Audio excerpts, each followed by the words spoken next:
So friends, let's see today's beautiful recipe of Russian salad. Now here I've taken about 2 medium-sized potatoes, washed them well, peeled them, and I'm going to chop them up into these small even-sized cubes. Now I've kept some water at the side because I'm going to chop these potatoes into small cubes and then I'm going to put them in the water so that they don't discolor. So we want them into this even-sized small cubes. Next, we're going to cube up the pineapple. So just remove the center and then cube the remaining pineapple. You're not going to use the center. So I've used about 3 large slices of pineapple. So basically, you require at least 3/4 of a bowl of all of the ingredients. Next, I'm going to take 2 carrots. Now, I love using these orange carrots, but even if you get the red carrots, it's fine. Now, just cut them up. Now, I would like to remove the center, the center part. And then we're going to chop them up into small cubes. We don't want very small cubes, just about this size. Now I've soaked about 8 to 10 French beans in some water to which I've added a little salt for 10 minutes, washed them, dried them well, and then remove the edges. You need to remove the edges, otherwise you'll get the stringy kind of, consistency. And again, chop the French beans. Now you can prep all of this and keep everything ready, and when you want to make your salad, you just go ahead. Now I've taken half an apple and I've removed the core and I've removed the peel also. Don't throw away the peel. You can eat the peel. It's, very rich in vitamins. But for the salad, I have removed the peel. Now this apple adds real crunch to this salad. Now you can go with the entire apple also.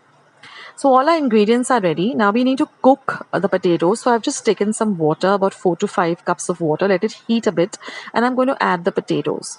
Then I'm going to bring the potatoes to a gentle boil, checking in between. Now we don't want overcooked potatoes. We don't want it to be of the boiled potatoes consistency. We want them to be firm, yet they should be cooked. So just take them out in the middle and just check them with your knife.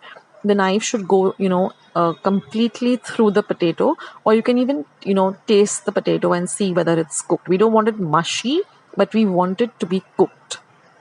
So keep checking. It should take about 5 minutes. And then drain the potatoes out and put them in a bowl.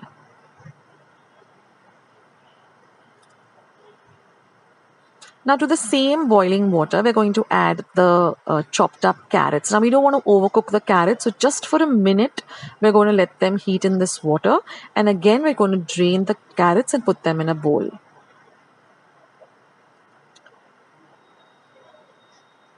We're going to do the same thing with our French beans also. Just, kind of cook them just for a minute, not even a minute. Like the minute it hits the water, just for some time, let it boil and then take it out. Because we don't want them mushy, but we want them to be firm, yet they should be cooked. So when you eat them in the salad, you don't find them extra crunchy, but just the right texture. Now you can increase the amount of the veggies also. You can add more carrots, you can add more French beans, you can even add green peas if you like.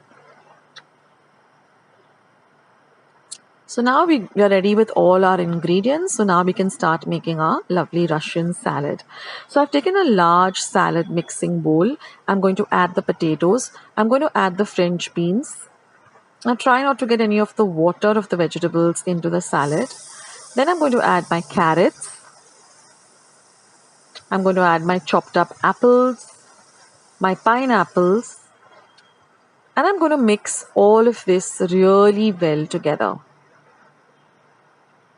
Doesn't it look lovely already with all the lovely colorful veggies and fruits? Now I'm going to season it with some pepper powder. So I'm going with half a teaspoon, but you can add to taste. Then I'm going to add some salt. Mix everything well together so that the salt and the pepper nicely coat all the veggies and fruits. Give it a taste, guys, because then you come to know if you want to add more salt, if you want to add more pepper. And then I'm going to go with 1 cup of mayo, but then I really added a little bit more later, about half a cup more. So you add the mayo also according to your how much mayo you want in your Russian salad. Now, those who want to keep it completely veg can go for the eggless mayo.